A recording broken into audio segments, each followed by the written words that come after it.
Hello, in this video, I will be showing you how to fix USB ports that are not working on your Windows 10 or 11. What you can do is to go on your device manager, go on your Windows icon, right click, go on device manager.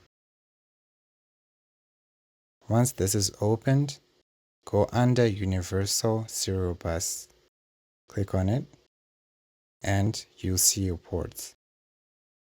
What you can try is to update the drivers. Just right click and then click on update driver and make sure you go here where it says search automatically for drivers. It will automatically install an updated driver for it. Do it for both of these ports. And if you're still having problems, you can always try this. You have to manage the power.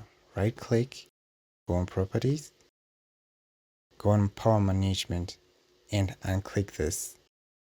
And after that, press OK. Do it for both of these USB ports.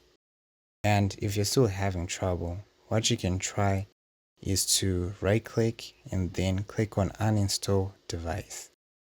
Do it for both of them. After you do that, restart your computer and see if it works again.